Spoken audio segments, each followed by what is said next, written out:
Welcome to TMZ Live. Harvey Levin here. Derek here. So Kanye West has apologized. I want to put the word apologized in quotes because I'm not even sure this is Kanye West. He has apologized for the torrent of anti-Semitic rants that he has gone on, not just in the last week or month, but now really years.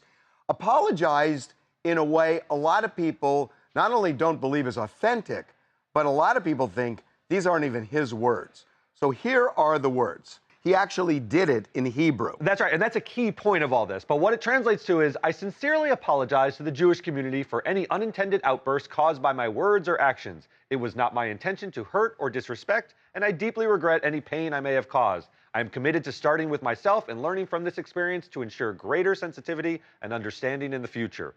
Your forgiveness is important to me, and I am committed to making amends and promoting unity. Those are not Kanye West's words. It sounds nothing like Kanye West. We know how like Kanye West sounds. West. Yes. It's just not the way, this is corporate speak. So, I mean, it's not the way he speaks. It's certainly not the way he tweets, in all caps and loud outbursts and rants and all sorts. This sounds very composed and corporate. So there were some people who were suggesting maybe Kanye actually did this off of ChatGPT.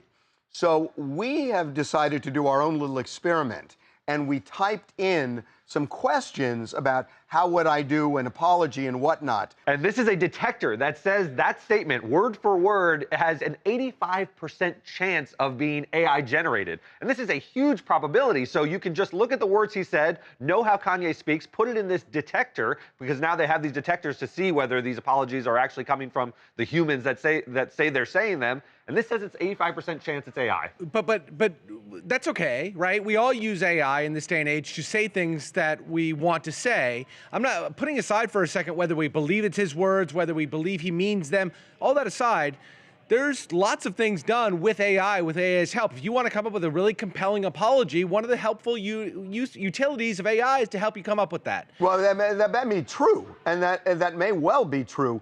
But to me, that just goes to authenticity, whether somebody actually believes the words they're saying or whether they're just getting what they need to dig themselves out of a hole. And yes, AI can sometimes be used to make something more artful than you could, even though you believe it. But sometimes it can be used just because you want to say something and you don't know how to say it and you just put it in. And that feels like Kanye West to me here. Yeah, I mean, AI is a tool, as you're alluding to. You can use it to help you write screenplays if you want, but an apology is based on sincerity. The whole point of an apology is, do you mean it? And I don't buy it if you're putting it in a Jason, are you buying what he's selling there? No, I'm not, but here's what I think. Number one, it seems preposterous based on what we've heard from him over the last many years, his love of Hitler, his tremendous anti-Semitism, DEFCON to Jews. DEFCON to Jews, the whole thing. I also want to keep in mind, this is a man who for years has suffered with enormous mental illnesses, and we sometimes, and Derek, you've been a campaigner for this, we sometimes give short shrift to that, and we say, well, mental illness aside, he's still doing this. Undoubtedly true, but I think this really does bespeak a tremendous mental illness that he has. Now, we could be more pessimistic about it and just say we're more skeptical and just say, look, he's a big liar. Well, hold on. I think you're right. We know you're right. Yeah. He does have a mental illness. He actually talked to us about it here, and that he was taking meds, which were essentially bipolar meds. He chose to go off of them, substantially go off of them, because he said it inhibited his creativity.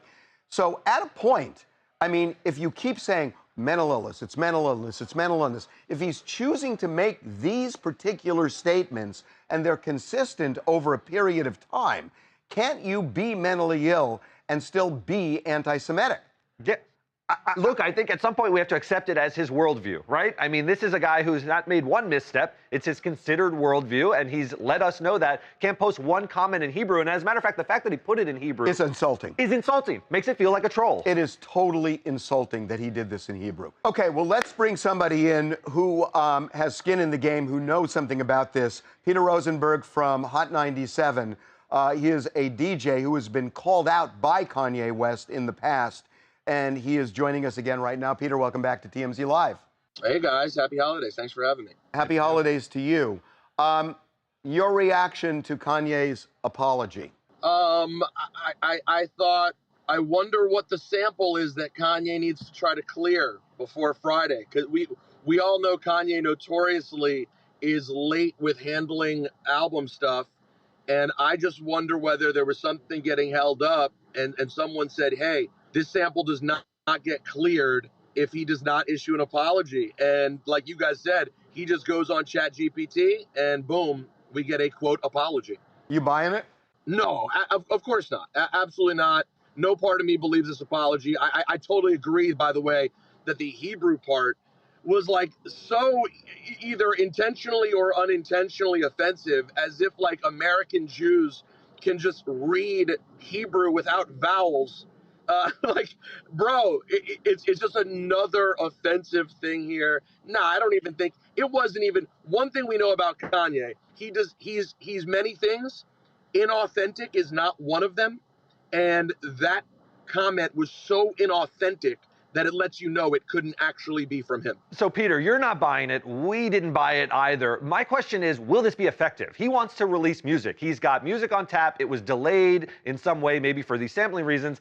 Is an apology like this, which is possibly AI generated, going to be effective in clearing the decks for him to release music and have it adopted? The only way I can see it being effective is if there was literally a record executive, who was holding up a sample who said, I need some sort of apology or I won't do it. And so they said, all right, fine, we'll give you an apology. Now, this is all speculation because I can't see how a person who honestly wanted to really feel better about how Kanye feels, I can't imagine that this would do the job. So it would only exist and be effective in some sort of weird, perfunctory nonsense way. You know what I mean? Otherwise, I can't see a world in which this would be seen as effective as by a human being. No one believes Kanye actually feels that way. So explain something to me. I mean, we're all kind of in alignment here that there's no way he wrote it, and I feel no way he feels that. So if a record executive were to embrace that statement, it would feel like it would almost backfire that it's a kind of a record executive who is so interested in making money off of the album that they would overlook the insincerity of the apology. Well, yeah, Harvey, absolutely. Because the fact of the matter is there are really nasty people in the record industry who really just want to make a buck and do not care about the anti-Semitic vitriol from Kanye West. They just need to get it down on paper so they cover their bases. That is a fact. Like, listen, Kanye West, everything he said about the record industry was not false. It was just draped in sick anti-Semitism. But there is a lot of nastiness in this business, and there are a lot of people who will be quick to try to make the money. Guys, think about how many Jewish people we know who turned a blind eye to the things that he was saying in hopes of making that almighty dollar. And let's not forget, these executives don't just turn a blind eye to anti-Semitism. They turn a blind eye to horrible lyrics that are horrifying and the stereotypes they push on black youth. There are people who constantly turn a blind eye to make money in this industry. So let me ask you something. There's I think I want to use this. There's a Hebrew expression, for one of the high holy days, Manish Tana Halayla Hazeh, which means, why is this night different from all the rest? So the reason I ask that is that I think today is different from a lot of the other days because Kanye's anti-Semitism is almost becoming mainstream now with what's going on in this country and the world, where people are talking about gassing Jews. And so I'm just wondering, how is Kanye's sales going to go if this album gets released? Are people going to say, well, you know what, we kind of agree with him, we're going to buy his records, or do you think there's going to be a serious boycott? Let's just be realistic, guys. There are a lot of things leading to anti-Semitism right now that are much more important and impactful than Kanye West. So I just think, I think the people now who are left who support him are these Kanye, Yeezy-obsessed, sycophant kids. I think that's who's left as Kanye fans. I do not know any adults, and my whole life is hip-hop. I do not know adults who still get excited to hear new Kanye West music. That is a mix of the anti-Semitism, the crazy talk, and just not great music over the last 5 to 7 years. So I don't think it'll be boycotted. I think most people won't care. And I think furthermore, I don't even care as much. The fact of the matter is, we have a lot issues way deeper right now happening than Kanye West, and those that are much more disconcerting. You know, I need this war. I think we all need this war to end. We need the hostages to be freed. We need peace. I know it sounds incredibly generic, but it is true. I got to tell you, Peter, I wish I could agree with you, but I just have a feeling he is going to become a symbol of anti-Semitism for a lot of anti-Semitic followers. So we will see. But look, we really, really always appreciate having you on the show. Thank you, Peter. Thanks. Cheers, guys. Thanks for the conversation. Okay. Look, we are going to take a break. When we come back, we are going to change things up. Kyle Richards and Mauricio Umansky, they are separated.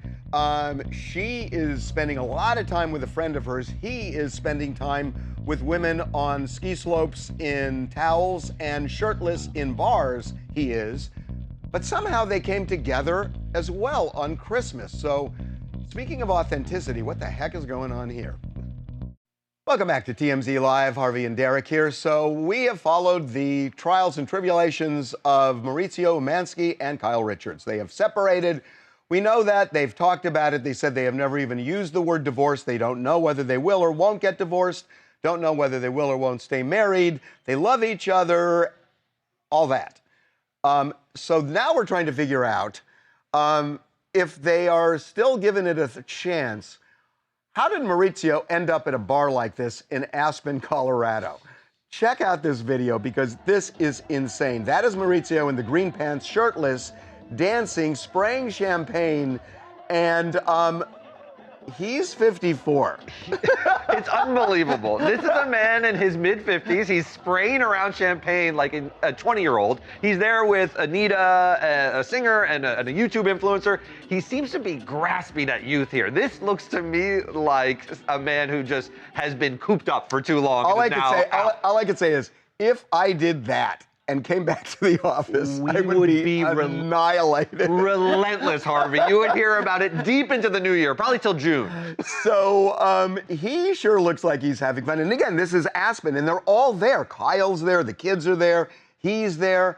But Aspen has been a family trip for years for the two of them. So there's also a family component. So there's a happy family on the slope. That's the happy family on the ski slopes. And they look fine.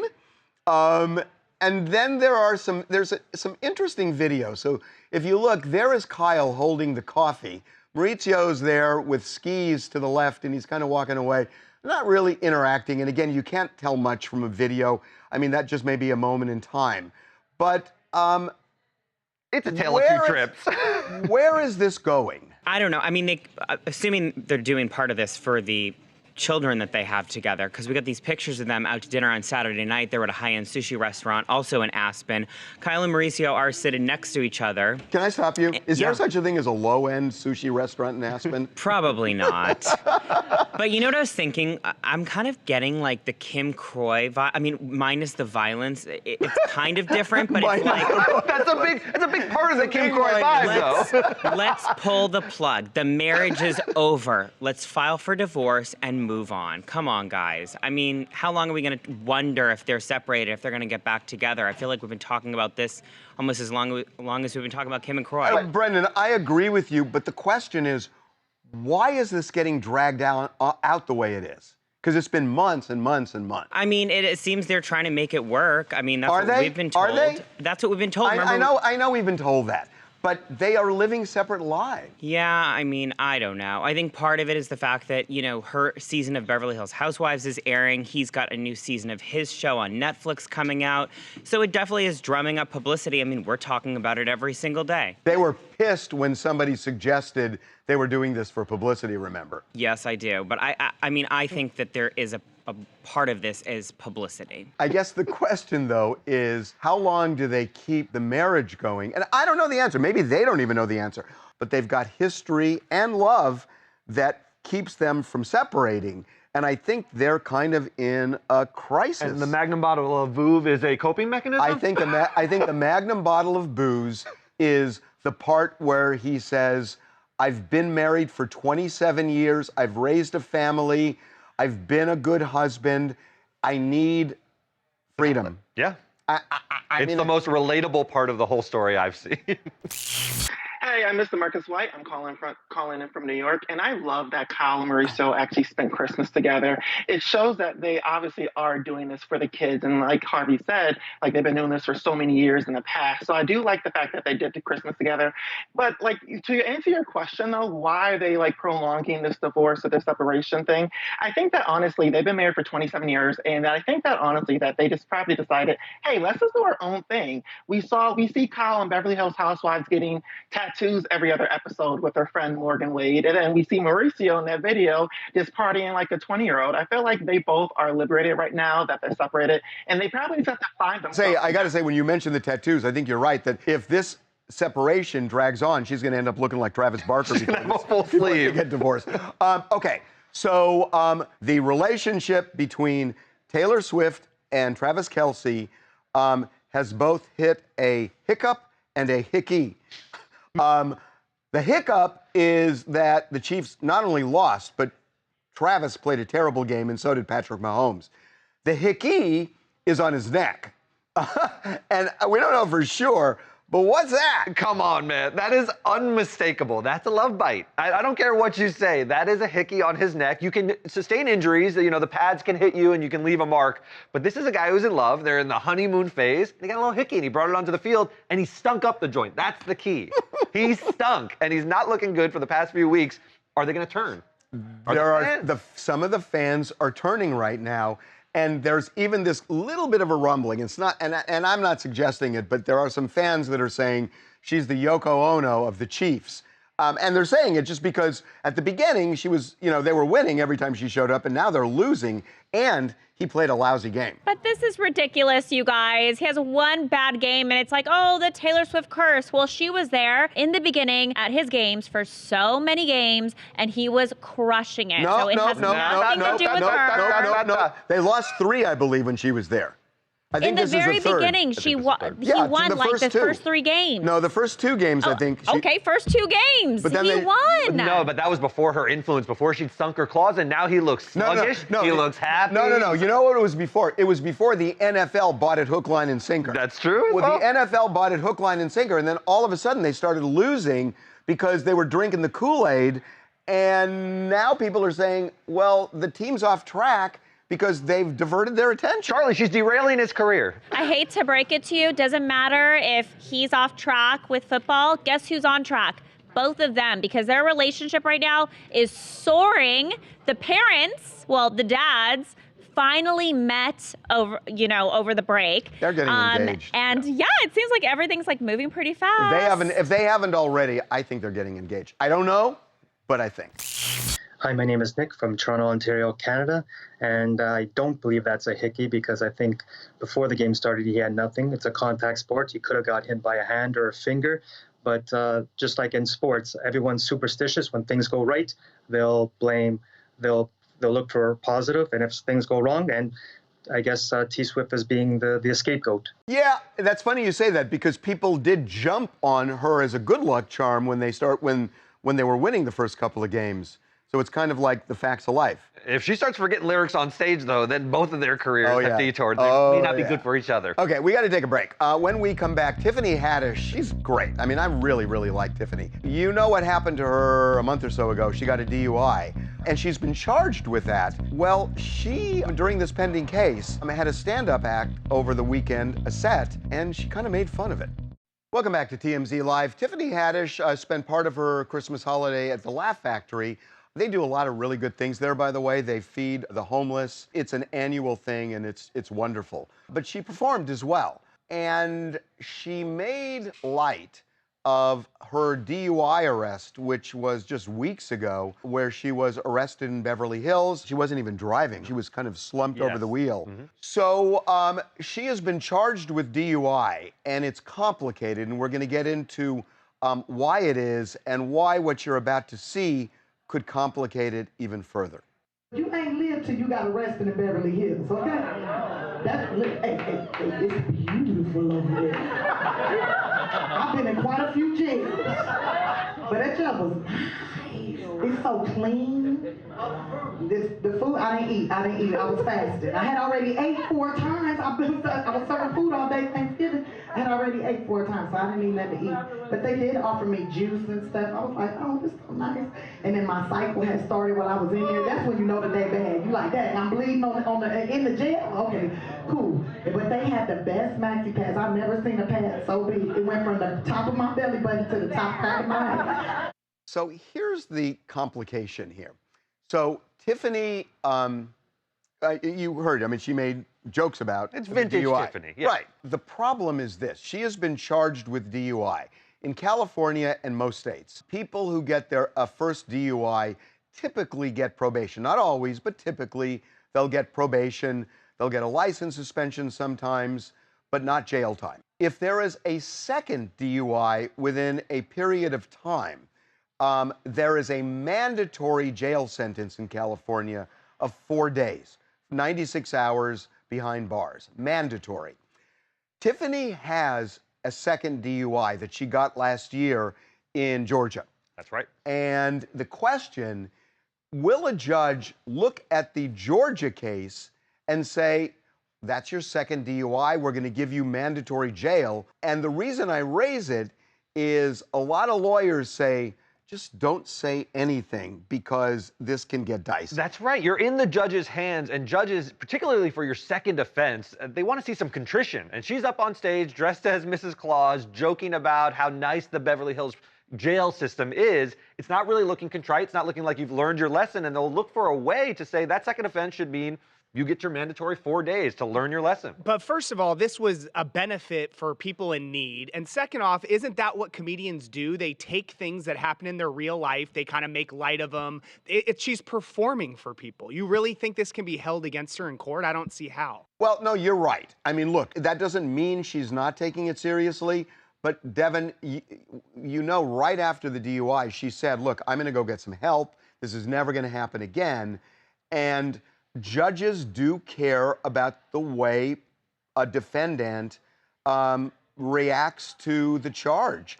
And I'm not saying it's right. I'm saying that they're human. Because, look, you may get a judge who says exactly what you said, Devin, but you may also get a judge who says that shows a lack of contrition. And if it's a close case on whether I consider Georgia as the other offense, a judge may say, screw it, I'm going to do it. I mean, I guess that's true. It could get kind of risky for her. So you're saying she should just leave all the DUI material out of her stand-up? I'm saying that her lawyer almost certainly told her that. Now, that doesn't mean she has to follow it, but I'm guessing her lawyer... I bet the lawyer was in the audience white-knuckling this entire performance. That's what I'll say. But look, Tiffany does sail through these controversies sometimes because she's so likable. And this is why she will get through this, but she may have to do some time. It may not be the best move legally. Hi, my name is Brittany Cherry, and I'm in Charlotte, North Carolina. And I was really rooting for Tiffany to change her ways. I mean, this is her second DUI. She doesn't seem to have any accountability to what she's doing. And she gets on stage and the jokes aren't even funny. And I'm like, if you're going to joke about being in jail, at least make them funny. Like, she should have had a crash course in comedy, or like next time she needs to look both ways before getting on stage. It wasn't funny. Like, we're tired. We're tired. Shakira was tired. The people are tired. The jokes are tired. We're tired. Well, okay, look, she is hysterical as a rule. Maybe this didn't land, but she really is funny. We will see what happens. But look, I mean, at the same time, you got to understand that when this is a sign that she needs help, and she said it. And, you know, at a point, you got to consider all of that as well.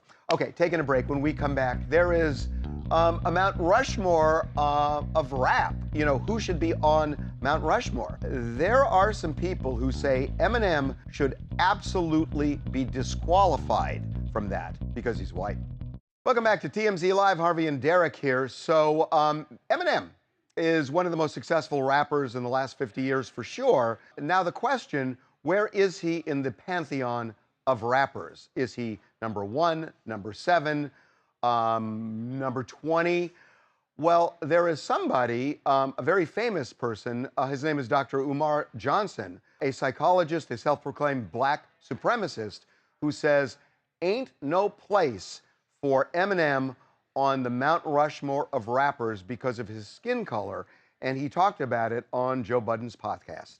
One of the issues I have with the fact that we let non-Africans participate in our culture so much, they can do so as a hobby, because whenever they want to take off their suit, they can put their white privilege suit right back on and pick up the privileges they had before they made the rap album. Eminem has all the privileges of a white male and the privileges of being in the hip-hop community. You don't think Eminem is one of the best rappers of all time? Let me say something to you, and this is going to my African fundamentalism. No non-African can ever be the best of anything African.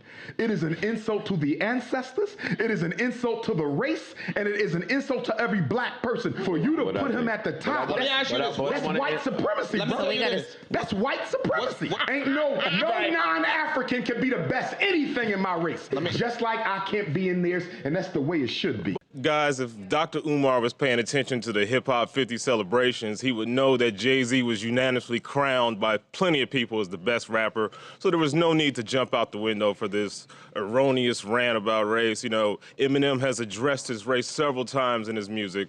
So for Dr. Umar to, make it about race on a hip hop debate, shows his lack of the culture. Trent, knowledge of the culture. My question, though, is Eminem eligible to be in the conversation of the greatest rapper? Or is he, because what he's saying is a very strong argument, not who is the greatest rapper, but is Eminem even allowed to be in that conversation? You may come down on the side of Jay-Z, and that's fine, but Eminem is incredible, and he's been lauded by Dr. Dre and so many people in rap. For him to say that he's not even in the conversation seems ridiculous. Because of his race. Because solely of his race. It's certainly not class privilege. He grew up very poor in Detroit. Eminem has diamond albums. Eminem has the respect of his hip-hop peers. He's recorded with everybody. Obviously, Dr. Dre. Eminem is one of the people who brought us 50 Cent.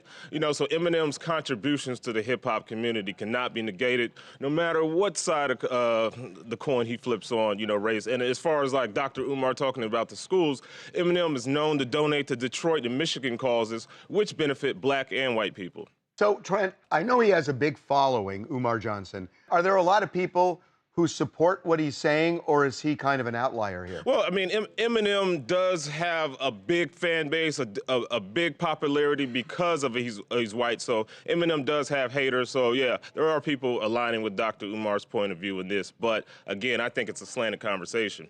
We're not talking about the music. Let's talk about hip-hop. Eminem was definitely one on the Mount Rushmore. I gotta say, I find it so divisive and disheartening because we had this conversation earlier about Tiger Woods, who people said that is a white sport. It started in Scotland. The notion that the greatest ever at golf could be a black man. Serena Williams in tennis. These were lily white avenues for the longest period of time, and then it changed. And we celebrated it. And we celebrate the change. Why he should be excused from the conversation. I don't care if you like him as the best rapper and you come down on that, but he should be eligible to be in the conversation. He's a tremendous rapper.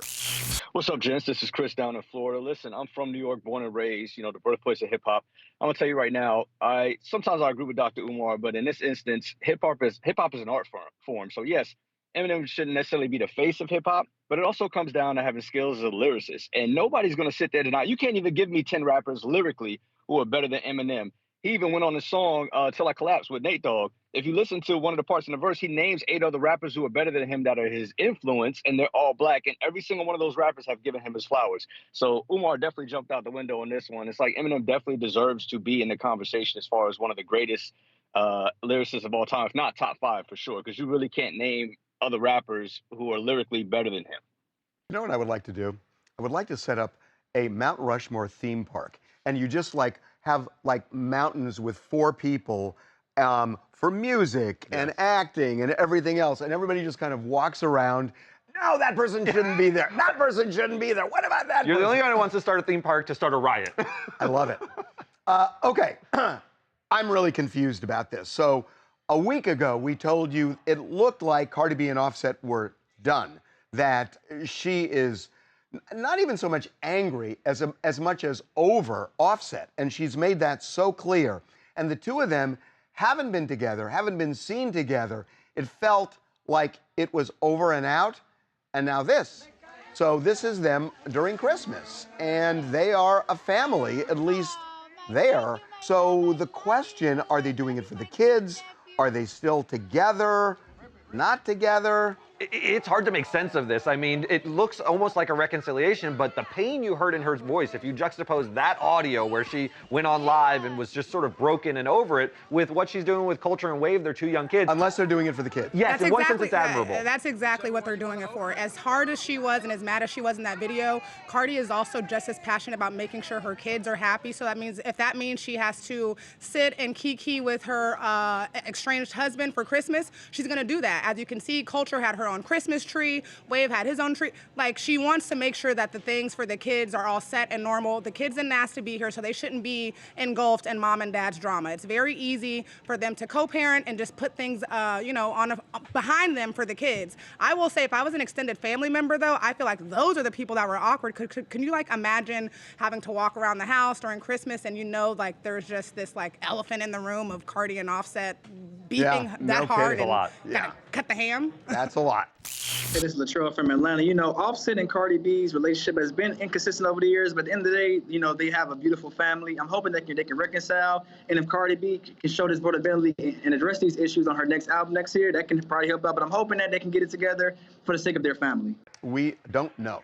We're taking a break. When we come back, we're going to have one of our favorite people on. Howe Mandell is going to be here live. America's Got Talent has got an awesome new show. It's a new franchise that I got to tell you, this is a brilliant TV move, and Howie is going to unveil it when we come back. Welcome back to TMZ Live. One of our favorite people to have on TMZ Live is Howie Mandell. He has just been great over the years. And speaking of over the years, Howie Mandell has been on one of the most enduring shows on television, America's Got Talent. He has been on that show for 13 years and counting. And AGT has a new gig, and that is creating a fantasy league. It's going to be basically finding people over the years who just connected with the various judges, and they're going to create teams based on a lot of people they can draw from. So I'm so excited always to bring him back. Howie, welcome back to TMZ Live. Happy New Year. It's January 1st. I'm just getting off the treadmill. Let me just get off the treadmill here. This is my New Year's resolution, and I want to keep it this year. My New Year's resolution was I'm going to do, starting January 1st, I'm going to do cardio on January 1st, and then that's going to be it for the rest of the year. And so, but that's good. So I'm done. Why don't we just take a video of you with Ozempic? Wouldn't that be a lot easier? Well, then that is crazy. That's crazy. I would never do that. I would never take that. Anyway, I got to tell you, I am so excited about this show. This show, I wish, and I'm going to be honest with you, and I said it to Simon, I wish that this was the show that we did in the regular season. It gave us as judges so much more than we have ever had to do, and it was fun to be competitive. Mel B came back, so it's me, Mel B, Simon and Heidi competing against each other. So America picked the top 40 acts and the best of the best, from The Unbeatable to Cody Lee to Darcy Lynn. We drew straws, we drafted our own teams of 10, and then the games begin. And it's all amazing performances. We get to mentor, we get to help, and hopefully we get to win.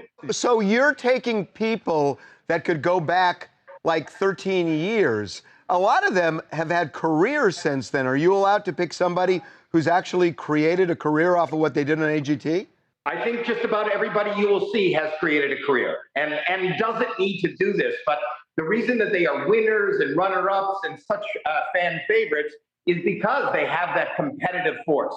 Just because, AGT has never, I think people misinterpret it as an amateur show. It's not an amateur show. I mean, people with hopes and dreams come on, but we've had people throughout the years who have careers, make a living doing that, and they're just competing. Think of it as the, like the US Open for like tennis. You're definitely professional, but you want to win that trophy. You want to win that money. You want to win those bragging rights. So these people who are headliners already in Vegas, working all over the world, fan favorites, people who have hundreds of millions of clicks online will show up to be part of our team and go for the gold, go to win. So I have a question. With bragging rights on the line, you've got to select your team. It's a little bit like The Voice where you sort of carry them through.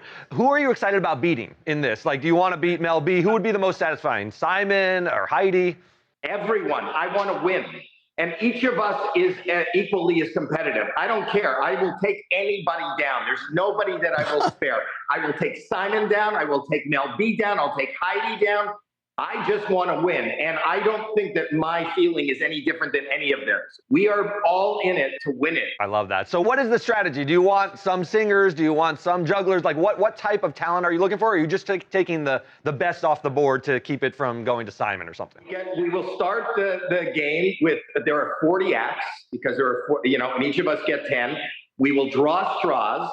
So, the shortest straw goes last, the longest straw goes first.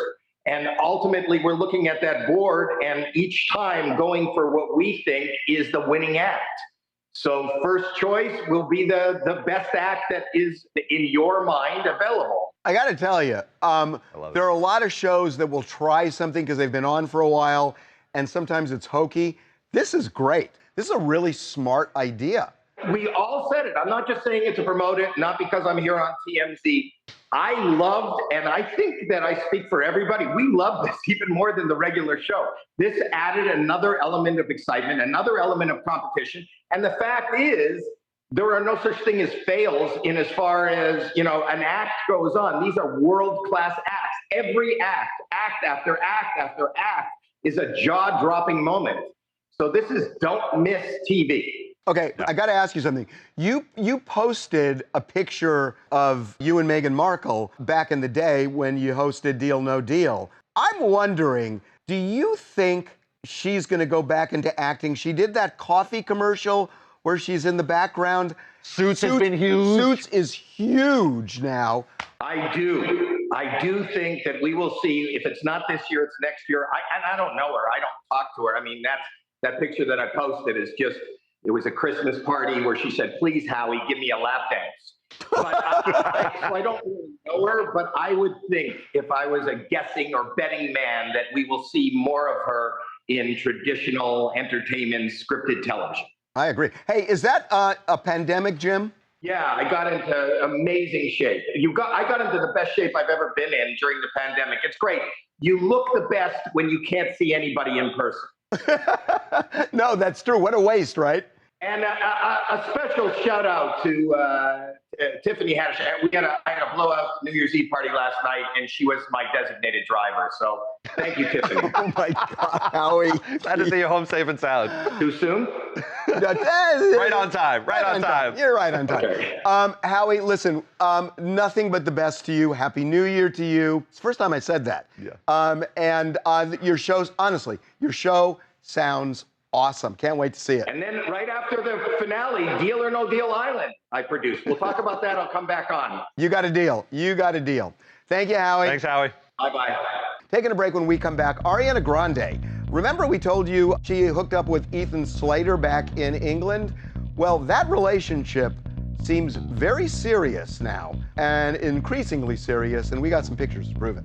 A lot of people thought when Ariana Grande hooked up with Ethan Slater, both of whom were in Wicked, or are going to be in Wicked, that it was just going to be a thing, a fling in England. It ain't. They are both back in the United States. They've been back for a while, but they were out the other night, and I got to say, when you just look at the images, this is as serious as Travis and Taylor. Is that the criteria now? Yep. We're judging things Yep. on a Travis to Yep. Taylor bar. Yep. But to your point, Harvey, I mean, what was interesting was when they first became an item, they were radio silent, and now it seems like several months later, after the divorces and whatnot, we're now seeing them step out, be together, and clearly are taking the next steps in their relationship. So it's good to see. I'll admit, I was incredulous about this, as everyone else was, because there's a certain glamorousness to Ariana Grande, and we thought, oh, maybe this is just an on-set romance. But it's real. They look comfortable in these pictures, and you always criticize us when we look at a picture and say, that could never work. Well, hold on. I don't think glamorous is her measure of boyfriends. I Pete mean, Davidson wasn't glamorous. I know. Yeah. When you say you were used to the glamorous thing, that's not been her thing. Yeah. What's the common thread between Big Sean, Pete Davidson, and Ethan Slater? Because I can't figure it out. I can. Great tell, Harvey. That there are so many people who have a type, that they've got to be an actor as big as me. They've got to have the same amount of money as me. They've got to look a certain way. And I don't think she cares about that. It's just guys she's into. And I think that's great. And, you know, we talk about this in the office all the time. Why does somebody have to be as famous as you to fall in love with them? I think it's ridiculous. And I don't think she feels that way. I think she likes who she likes.